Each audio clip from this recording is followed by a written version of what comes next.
Hi ಗೆಳೆಯರು, ಎಲ್ಲರಿಗಿದ್ದಾರೆ. Welcome to Karnataka toppers YouTube channel. ನಾವು ಇವತ್ತು ಜಿಕೆ ಟುಡೆಯ ಪ್ರಮುಖ 20 ಪ್ರಚಲಿತ ಘಟನೆಗಳ ಬಗ್ಗೆ ನೋಡೋಣ. ಅದಕ್ಕೂ ಮುಂಚೆ ಯಾರು ಮೊದಲ ಬಾರಿಗೆ ನಮ್ಮ ಚಾನಲ್ಗೆ ಭೇಟಿ ನೀಡ್ತಿದ್ರು ಈಗಲೇ ಸಬ್ಸ್ಕ್ರೈಬ್ ಮಾಡಿ ಮತ್ತು ಪಕ್ಕದಲ್ಲಿರೋ ಬೆಲ್ ಬಟನ್ನು ಪ್ರೆಸ್ ಮಾಡಿ.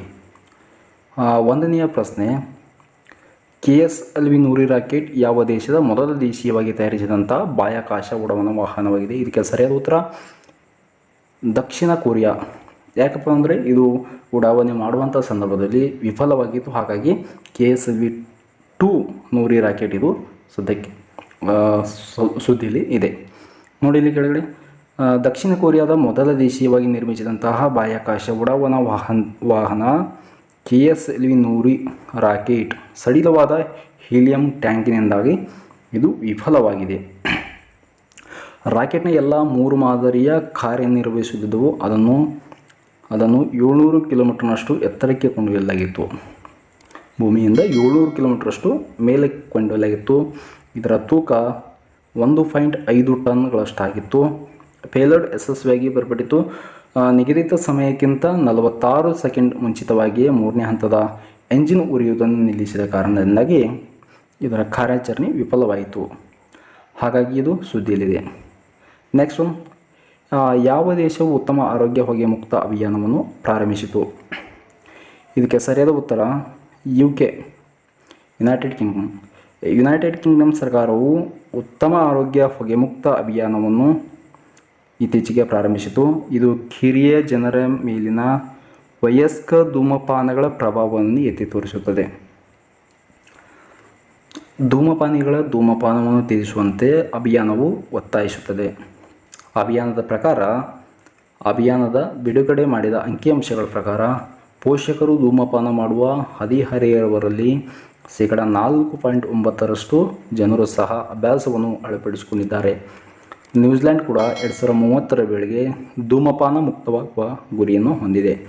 2030ರ ವೇಳೆಗೆ ನ್ಯೂಜಿಲೆಂಡ್ ದೇಶವು ಧೂಮಪಾನ ಮುಕ್ತವಾಗುವ ಗುರಿಯನ್ನು ಕೂಡ ಹೊಂದಿದೆ. ನೆಕ್ಸ್ಟ್ ಒನ್, ಹಣಕಾಸು ಸ್ಥಿರತೆ ವರದಿ FSR ಎಂಬುದು ಯಾವ ಸಂಸ್ಥೆಯಿಂದ ಬಿಡುಗಡೆ ಮಾಡಿದ ಪ್ರಮುಖ ವರದಿಯಾಗಿದೆ? ಇದಕ್ಕೆ ಸರಿಯಾದ ಉತ್ತರ ರಿಸರ್ವ್ ಬ್ಯಾಂಕ್, RBI. ಆರ್ಥಿಕ ಸ್ಥಿರತೆ ವರದಿ FSR ಎಂಬುದು ಭಾರತೀಯ ರಿಸರ್ವ್ ಬ್ಯಾಂಕ್ ಬಿಡುಗಡೆ ಮಾಡಿದಂತಹ ಅರ್ಧವಾರ್ಷಿಕ ವರದಿಯಾಗಿದೆ. ಇತ್ತೀಚಿನ ಆವೃತ್ತಿಯನ್ನು RBI ಬಿಡುಗಡೆ ಮಾಡಿದೆ. ಈ ವರದಿಯ ಪ್ರಕಾರ ಭಾರತದಲ್ಲಿ ಚಿಲ್ಲರೆ ನೇತೃತ್ವದ ಕ್ರೆಡಿಟ್ ಬೆಳವಣಿಗೆಯ ಮಾದರಿಯ 2 ಅಂಶಗಳಿಂದ ಸಮಸ್ಯೆಗಳನ್ನು ಎದುರಿಸಲು ಪ್ರಾರಂಭಿಸಿದೆ. ಗ್ರಾಹಕರ ಹಣಕಾಸು ಪೋರ್ಟ್ಫೋಲಿಯೋದಲ್ಲಿ ಡಿಫಾಲ್ಟ್ ಹೆಚ್ಚಳ ಮತ್ತು ಹೊಸ ಕ್ರೆಡಿಟ್ ವಿಭಾಗದಲ್ಲಿ ನಿಧಾನಗತಿಯನ್ನು ಹೊಂದಿದೆ. ನೆಕ್ಸ್ಟ್ ಒನ್, ಸಬಾಹ್ ಅಲ್ ಖಾಲಿದ್ ಅಲ್ ಸಬಾಹ್ ಯಾವ ದೇಶದ ಪ್ರಧಾನಮಂತ್ರಿಯಾಗಿದ್ದಾರೆ? ಯಾರು? ಸಬಾಹ್ ಅಲ್ ಖಾಲಿದ್ ಅಲ್ ಸಬಾಹ್ ಇವರು ಯಾವ ದೇಶದ ಪ್ರಧಾನಿ ಅಂದರೆ ಇದಕ್ಕೆ ಸರಿಯಾದ ಉತ್ತರ ಕುವೈತ್. ಸಬಾಹ್ ಅಲ್ ಖಾಲಿದ್ ಅಲ್ ಸಬಾಹ್ ಅವರು ಕುವೈತ್ನ ಪ್ರಧಾನಿಯಾಗಿ ಇತ್ತೀಚೆಗೆ ನೇಮಕವಾಗಿದ್ದಾರೆ. ಮತ್ತು ಹೊಸ ಹಣಕಾಸು ಸಚಿವಂತೂ 3ನೇ ವಿರೋಧ ಪಕ್ಷದ ಶಾಸಕಾಂಗದೊಂದಿಗೆ ಹೊಸ ಕ್ಯಾಬಿನೆಟನ್ನು ಕೂಡ ರಚಿಸಿದ್ದಾರೆ. ಹಿಂದಿನ ಸರ್ಕಾರಗಳು ಬಿಕ್ಕಟ್ಟಿನಲ್ಲಿ ರಾಜೀನಾಮೆ ನೀಡಿದರಿಂದಾಗಿ ಇದು ಈ ವರ್ಷ ಗಲ್ಫ್ ದೇಶದ 3ನೇ ಕ್ಯಾಬಿನೆಟ್ ಆಗಿದೆ. ಇನ್ನೇನು ನೋಡಿ, ಹಿಂದಿನ ಸರ್ಕಾರಗಳು ಬಿಕ್ಕಟ್ಟಿನಲ್ಲಿ ರಾಜೀನಾಮೆ ನೀಡಿದ ನಂತರ ಇದು ಈ ವರ್ಷ ಗಲ್ಫ್ ದೇಶದ 3ನೇ ಕ್ಯಾಬಿನೆಟ್ ಆಗಿದೆ. ಸಂಪುಟದಲ್ಲಿ ಒಬ್ಬರೇ ಮಹಿಳಾ ಸಚಿವರಿದ್ದಾರೆ. ಇದರಲ್ಲಿ 3 ವಿರೋಧ ಪಕ್ಷದ ಸಂಸದರು ಮತ್ತು ಒಬ್ಬ ಸರ್ಕಾರದ ಪರ ಶಾಸಕರು ಕೂಡ ಇದ್ದಾರೆ.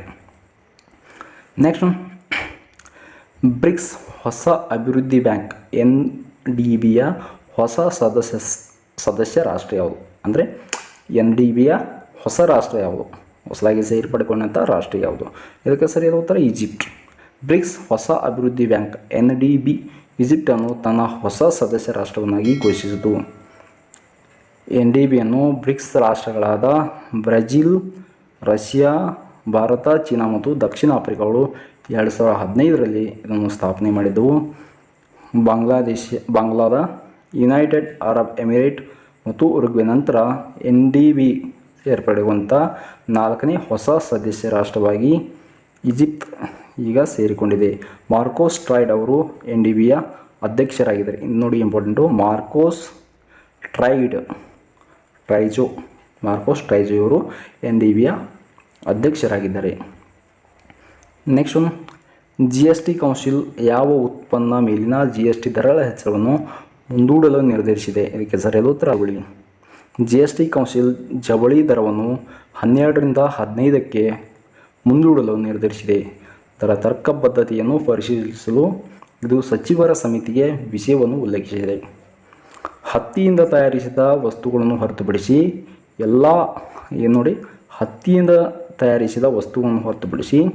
ಎಲ್ಲ ರೆಡಿಮೇಡ್ ಜವಳಿ ವಸ್ತುಗಳ ಮೇಲಿನ ತೆರಿಗೆಯನ್ನು ಶೇಕಡಾ 12ಕ್ಕೆ ಹೆಚ್ಚಿಸಲಾಗಿತ್ತು. 1000 ರುಗಳಿಗಿಂತ ಕಡಿಮೆ ಇರುವ ಪಾದರಕ್ಷೆಗಳ ಮೇಲಿನ GSTಯನ್ನು 5ರಿಂದ 12ಕ್ಕೆ ಹೆಚ್ಚಿಸಲಾಗಿತ್ತು. ಗುಜರಾತ್, ಪಶ್ಚಿಮ ಬಂಗಾಳ, ರಾಜಸ್ಥಾನ್, ತಮಿಳುನಾಡು ರಾಜ್ಯಗಳ ಪ್ರತಿನಿಧಿಗಳು ಇದರ ವಿರುದ್ಧ ಹೆಚ್ಚಳ ಆಯಿತು ಅಂದರೆ ಅದರ ಬಗ್ಗೆ ವಿರೋಧ ವ್ಯಕ್ತಪಡಿಸಿದರು. ನೆಕ್ಸ್ಟ್, ಯಾವ ರಾಜ್ಯ ಸರ್ಕಾರವು ಬಡವರ ಒಡೆತನದ ದ್ವಿಚಕ್ರ ವಾಹನಗಳಿಗೆ ಪ್ರತಿ ಲೀಟರ್ಗೆ 20 ಪೆಟ್ರೋಲ್ ಮತ್ತು ಡೀಸೆಲಲ್ಲಿ 25 ರೂಪಾಯಿ ಕಡಿತಗೊಳಿಸಿದೆ.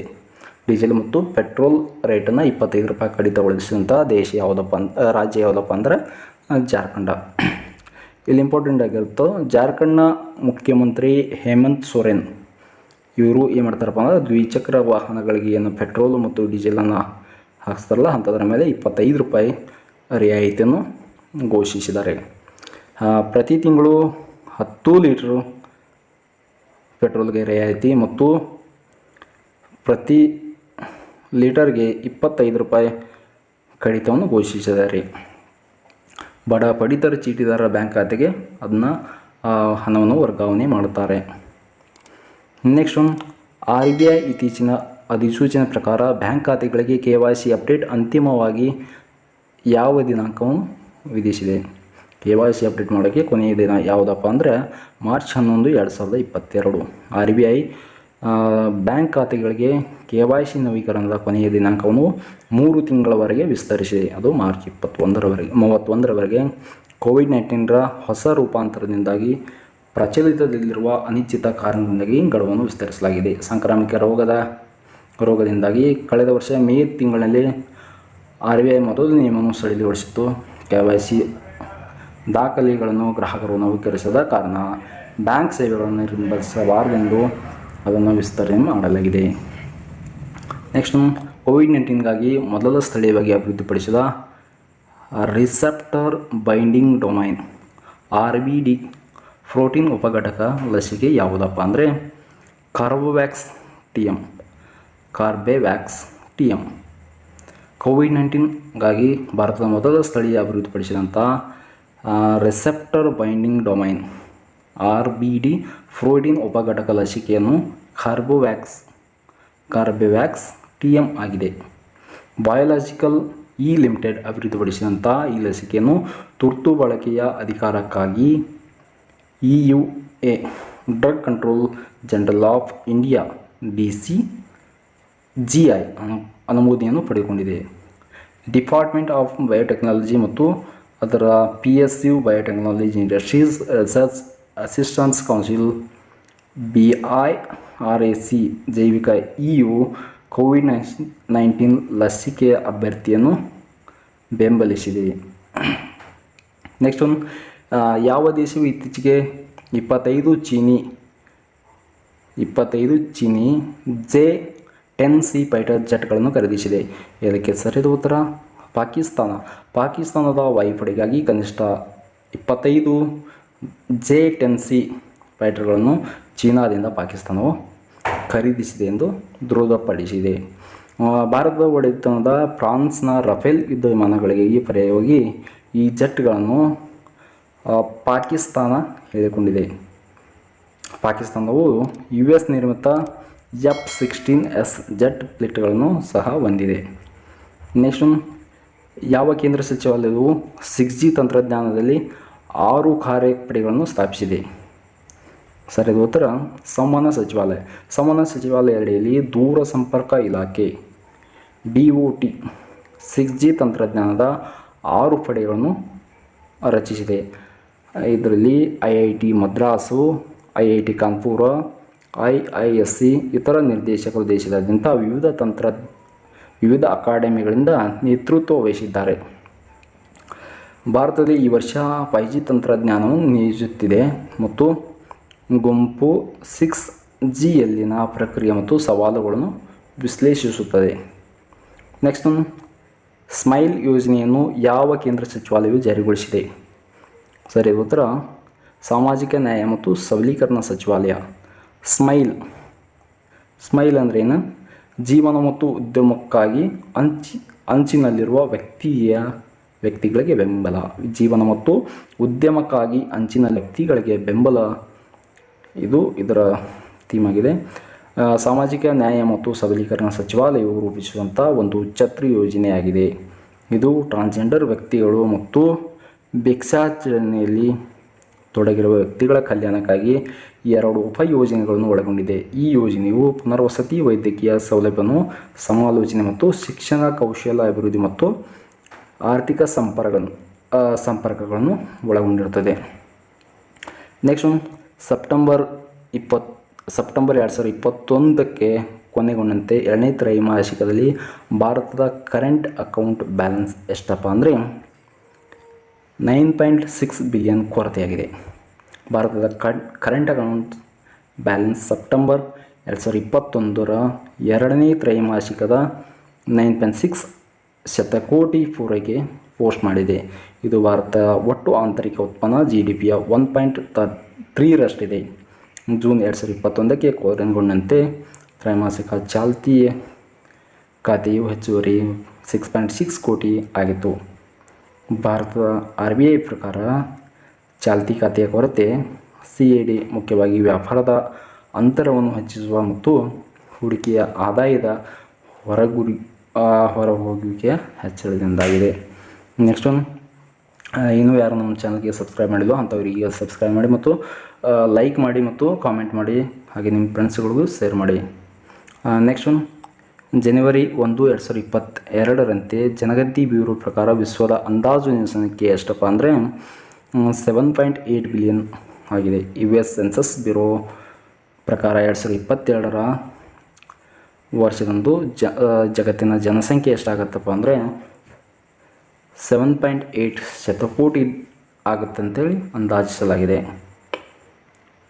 ನೆಕ್ಸ್ಟ್ ಆರ್ಥಿಕವಾಗಿ ದುರ್ಬಲ ವರ್ಗವನ್ನು EWS ಗುರುತಿಸಲು ಅಸ್ತಿತ್ವದಲ್ಲಿರುವಂಥ ವಾರ್ಷಿಕ ಆದಾಯದ ಮಿತಿ ಏನಪ್ಪ ಅಂದರೆ 8 ಲಕ್ಷ ರೂಪಾಯಿ.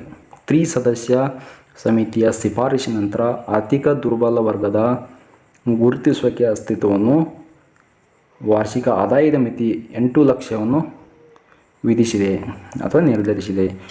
NEET PG ಪ್ರವೇಶಕ್ಕೆ ಸಂಬಂಧಿಸಿದ ವ್ಯವಹರಿಸುವಾಗ ಸುಪ್ರೀಂ ಕೋರ್ಟ್ 10% ಕೋಟಾದ ಅಮಾನುಗಳನ್ನು ಎತ್ತಿತ್ತು ಮತ್ತು EWS ಕೋಟಾದ ಆದಾಯದ ಮಿತಿಯನ್ನು ಮರುಪರಿಶೀಲಿಸಲು ಕೇಂದ್ರವು ಸಮಿತಿಯನ್ನು ರಚಿಸಿತು. ಈ ಸಮಿತಿಯಲ್ಲಿ 3 ಸದಸ್ಯರಿದ್ದಾರೆ. ಆದಾಯ ಸಮಿತಿಯ ಮರುಪರಿಶೀಲಿಸಿ ಕೇಂದ್ರ ಸಮಿತಿಯನ್ನು ರಚಿಸಿತು. ಸಮಿತಿಯು ಮಾಜಿ ಕೇಂದ್ರ ಹಣಕಾಸು ಕಾರ್ಯದರ್ಶಿ ಅಜಯ್ ಭೂಷಣ್ ಪಾಂಡೆ ಸೇರಿದಂತೆ ಯಾರಪ್ಪ ಅಂದ್ರೆ ಅಜಯ್ ಭೂಷಣ್ ಪಾಂಡೆ ಮತ್ತು ಇತರರನ್ನು ಒಳಗೊಂಡಿದೆ. ನೆಕ್ಸ್ಟ್ ಯಾವ ಕೇಂದ್ರ ಸಚಿವಾಲಯವು ರಾಷ್ಟ್ರೀಯ ವಾಯು ಕ್ರೀಡಾ ನೀತಿಯನ್ನು ಬಿಡುಗಡೆ ಮಾಡಿದೆ? ರಾಷ್ಟ್ರೀಯ ವಾಯು ಕ್ರೀಡಾ ನೀತಿಯನ್ನು ಬಿಡುಗಡೆ ಮಾಡಿದೆಪ್ಪ ಅಂದರೆ ಇದಕ್ಕೆ ಸರಿಯಾದ ಉತ್ತರ ನಾಗರಿಕ ವಿಮಾನಯಾನ ಸಚಿವಾಲಯ. ನಾಗರಿಕ ವಿಮಾನಯಾನ ಸಚಿವಾಲಯವು ಸಾರ್ವಜನಿಕರ ಪ್ರಕ್ರಿಯೆಗಳಿಗಾಗಿ ಕರಡು ರಾಷ್ಟ್ರೀಯ ಕ್ರೀಡಾ ನೀತಿಯನ್ನು ಬಿಡುಗಡೆ ಮಾಡಿದೆ. NASPಯನ್ನು ಬಿಡುಗಡೆ ಮಾಡಿದೆ. ಈ ನೀತಿಯು ವಾಯು ಕ್ರೀಡೆಗಳಿಗೆ ಭಾರತದ ಸಾಮರ್ಥ್ಯವನ್ನು ಉತ್ತೇಜಿಸಲು ಪ್ರಯತ್ನಿಸುತ್ತದೆ ಮತ್ತು ಸುರಕ್ಷತೆಯಲ್ಲಿ ಅಂತಾರಾಷ್ಟ್ರೀಯ ಉತ್ತಮ ಅಭ್ಯಾಸಗಳನ್ನು ಖಾತ್ರಿಪಡಿಸುತ್ತದೆ.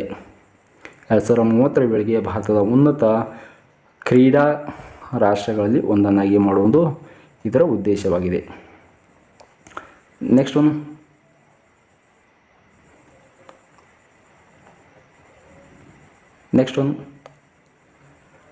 PM ಎಕ್ಸಲೆನ್ಸ್ ಅವಾರ್ಡ್ ಯಾವ ಕ್ಷೇತ್ರಕ್ಕೆ ನೀಡಲಾಗುತ್ತದೆ ಅಂದರೆ ಸಾರ್ವಜನಿಕ ಆಡಳಿತ ಕ್ಷೇತ್ರಕ್ಕೆ ನೀಡಲಾಗುತ್ತದೆ. ನೆಕ್ಸ್ಟು ಆಡಳಿತ ಸುಧಾರಣೆಯ ಸಾರ್ವಜನಿಕ ಕುಂದುಕೊರತೆಗಳ ಇಲಾಖೆ 2006ರಿಂದ ಈ ಪ್ರಶಸ್ತಿಯನ್ನು ನೀಡುತ್ತಾ ಬಂದಿದೆ. ಕೇಂದ್ರ ಸಚಿವರಾದಂಥ ಜಿತೇಂದ್ರ ಸಿಂಗ್ ಅವರು ಇತ್ತೀಚೆಗಷ್ಟೇ ಪ್ರಧಾನಮಂತ್ರಿಯ ಶ್ರೇಷ್ಠತಾ ಪ್ರಶಸ್ತಿಗೆ ವೆಬ್ ಪೋರ್ಟಲನ್ನು ಪ್ರಾರಂಭಿಸಿದರು. ಈ ಪ್ರಶಸ್ತಿಯ ಮೊತ್ತ ಏನಪ್ಪ ಅಂದ್ರೆ 10 ಲಕ್ಷದಿಂದ 20 ಲಕ್ಷ ರೂಪಾಯಿಗೆ ದ್ವಿಗುಣಗೊಳಿಸಲಾಗಿದೆ. ಫಸ್ಟಿಗೆ 10 ಲಕ್ಷ ಇತ್ತು, ಅದನ್ನು ಈಗ 20 ಲಕ್ಷಕ್ಕೆ ದ್ವಿಗುಣಗೊಳಿಸಲಾಗಿದೆ. ನೆಕ್ಸ್ಟ್ 2022ನೇ ವಾರ್ಷಿಕ ಆದಾಯದ ವಾರ್ಷಿಕ ರಫ್ತು ಗುರಿ ಏನಪ್ಪ ಅಂದರೆ 400 ಬಿಲಿಯನ್. ಕಳೆದ ವರ್ಷ 2021ರಲ್ಲಿ ಡಿಸೆಂಬರಲ್ಲಿ ಎಷ್ಟಿತ್ತಪ್ಪ ಅಂದ್ರೆ ಒಂದು ತಿಂಗಳ ರಫ್ತು ಎಷ್ಟಾಗಿತ್ತಪ್ಪ ಅಂದ್ರೆ 37.29 ಶತಕೋಟಿ ಮೌಲ್ಯದ ಸರಕನ್ನು ಹೋದ ವರ್ಷ ಅಂದರೆ ಡಿಸೆಂಬರ್ ತಿಂಗಳಲ್ಲಿ ರಫ್ತು ಮಾಡಲಾಗಿತ್ತು. ಈಗ ಅದು 2021ರಿಂದ 2022ರವರೆಗೆ ಎಷ್ಟು ಗುರಿಯನ್ನು ಹೊಂದಲಾಗಿದೆ ಅಂದರೆ 400 ಕೋಟಿ. ಇದರ PDF ಅನ್ನು ನಾವು ನಮ್ಮ ಟೆಲಿಗ್ರಾಮ್ ಚಾನಲಲ್ಲಿ ಹಾಕಿರ್ತೀವಿ. ಅದನ್ನು ಕೂಡ ನೀವು ಡಿಸ್ಕ್ರಿಪ್ಷನಲ್ಲಿ ನಮ್ಮ ಟೆಲಿಗ್ರಾಮ್ ಚಾನಲ್ ಲಿಂಕ್ ಇರುತ್ತೆ, ಅದನ್ನ ಕ್ಲಿಕ್ ಮಾಡಿ ನೀವು ನಮ್ಮ ಟೆಲಿಗ್ರಾಮ್ಗೆ ಹೋಗಿ ಅಲ್ಲಿ ಡೌನ್ಲೋಡ್ ಮಾಡ್ಕೋಬೋದು. ನೆಕ್ಸ್ಟು DRDO 2021ಕ್ಕೆ ಘೋಷಿಸಲಾದ ಥೀಮ್ ಯಾವುದು? ರಫ್ತು ಅಂತೆ. DRDO ತನ್ನ 63ನೇ ಸಂಸ್ಥಾಪನಾ ದಿನವನ್ನು ಜನವರಿ 1, 2021ರಂದು ಆಚರಿಸಿತು. DRDOವನ್ನು 1958ರಲ್ಲಿ 10 ಪ್ರಯೋಗಾಲಯಗಳೊಂದಿಗೆ ರಕ್ಷಣಾ ವಲಯದಲ್ಲಿ ಸಂಶೋಧನಾ ಕಾರ್ಯವನ್ನು ಹೆಚ್ಚಿಸಲು ಇದನ್ನು ಸ್ಥಾಪನೆ ಮಾಡಲಾಗಿತ್ತು. ಪ್ರಸ್ತುತ DRDO ಏರೋನಾಟಿಕ್ಸ್, ಯುದ್ಧ ವಾಹನಗಳು, ಎಲೆಕ್ಟ್ರಾನಿಕ್ಸ್ ಉಪಕರಣಗಳು, ಮುಂದುವರಿದ ಕಂಪ್ಯೂಟಿಂಗ್, ಸಿಮ್ಯುಲೇಟಿಂಗ್ ಸೇರಿದಂತೆ ಹಲವಾರು ಕ್ಷೇತ್ರಗಳಲ್ಲಿ ಕೆಲಸ ಮಾಡುತ್ತಿದೆ. DRDOದ ಅಧ್ಯಕ್ಷರು 2021ರ DRDOದ ವಿಷಯವಾಗಿ ರಫ್ತು ಎಂದು ಘೋಷಿಸಿದರು. DRDOದ ಥೀಮ್ ಏನಪ್ಪ ಅಂದ್ರೆ ಎಕ್ಸ್ಪೋರ್ಟ್. ನೆಕ್ಸ್ಟ್ ಒನ್ INSACOG ಇನ್ಸಾಕಾಗ್ ಜಿನೋಮನ್ನು ಅನುಕ್ರಮ ಮತ್ತು ಕೋವಿಡ್ ತಳಿಗಳ ವ್ಯತ್ಯಾಸವನ್ನು ಮೇಲ್ವಿಚಾರಣೆ ಮಾಡಲು ಯಾವ ದೇಶವು ಸ್ಥಾಪಿಸಿದೆ ಅಂದರೆ